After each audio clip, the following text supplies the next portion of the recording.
Okay, so up to now we've had a look at two of the stretch shortening cycles that happen in transition when players have very, very good sequencing. The first one was the stretch that happens between the pelvis and the torso, so that's the X factor stretch. The second was the stretch that happens through the lead shoulder. As the torso turns into the lead shoulder, we get a stretch across this lead shoulder and lead arm. The third one, which we're going to have a look at today, is actually the stretch that happens then in the lead wrist. And this stretch that happens in the lead wrist is in response to a good sequence, so good timing of body motions in the downswing. And when we can get a stretch in this lead wrist, that's where you see these great players, where you see the release of the club head is delayed in the downswing. It doesn't get thrown outside the hands too early. So to achieve that characteristic in transition, it's a product of all the things that have happened before it up until now. So if you haven't seen the other two videos, go check them out, because you got to get those ones in place first before you can start to create that stretch in the lead wrist and delay the release of the club head. So when we can create those good characteristics and that good sequencing in the downswing, it allows us to create more force on the grip, and it allows us to create more force over a longer period of time. And when you add those two things together, that force plus time, we're going to create more impulse and more speed on this club head.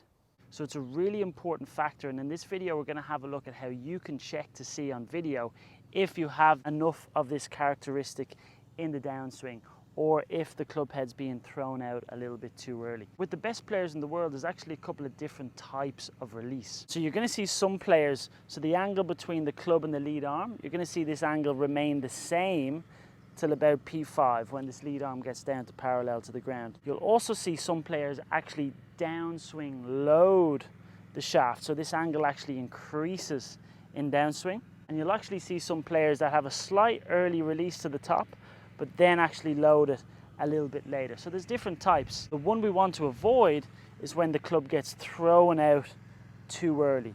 That's when we start to see inefficiencies with speed and strike. So we're going to take a look at a couple of swings now on video and see how you can analyze your own swing after you've recorded your motion. We're going to be looking at the hand path on the way down. We're going to be drawing a line on the hand path, and we're going to see how long the center of mass of the club, so if you imagine the center of mass is the balance point here, we're going to see how long this part of the club stays inside the track of the hand path. The earlier this center of mass gets thrown outside the hand path or further away from the body, that's then going to limit our ability to create speed. We're going to have to make compensations down and through impact. So we've got two really powerful players here. We've got Nicholas Norgard on the left, and we've got Rory McIlroy here on the right. So two really good examples of great sequencing and how that club is releasing in the downswing. So the red lines here on both of these players are going to represent the track of the hands in the downswing for both players. So we'll take Rory down through, so you'll see his hands will track this red line. Now what we're looking for and what you can check for in your own swing specifically is when this club is releasing. So when we take Nicholas Norgard down to P5, so that's when the lead arm gets parallel to the ground in the downswing. What you're going to notice is the center of mass of the shaft, which will be just about here, is still inside the track of the hand path. So the club head or the shaft hasn't been thrown outside this circle. We're going to see the exact same thing now with Rory. So as we take Rory down to that same spot into P5, we're going to see the center of mass on the club would also be inside the track of the hands. So this good transition and this great characteristic means that the club then gets released later on. So we'll continue both players down post impact. They're beginning to release the club. And after impact, this is where the club head is furthest away from the chest as possible. We're going to see the same idea here with Rory.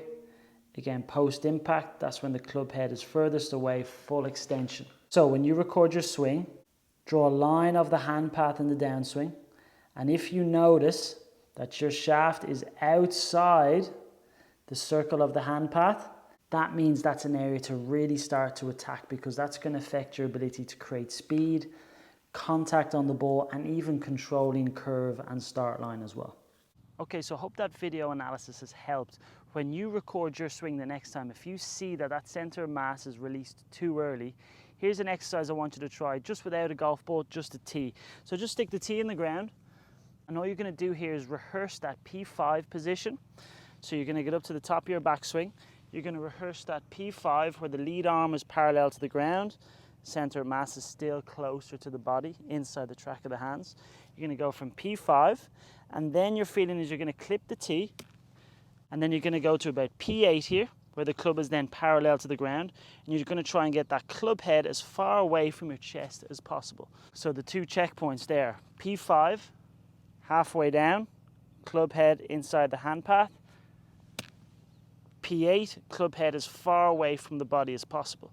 So if you can work through those two positions, you'll begin to train that later release, and you'll move away from casting it or throwing it away too early. Work through those positions slowly, get on camera and see if you're hitting those spots, and then you can slowly introduce a ball onto the tee as well.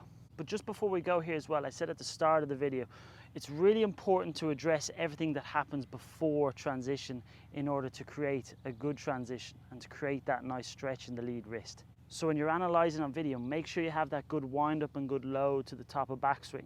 Make sure you're starting that transition a little bit more from ground up. Often when you get all those things correct and you make sure you've got the grip in the right spot, then that release will begin to respond to everything that's happened before it.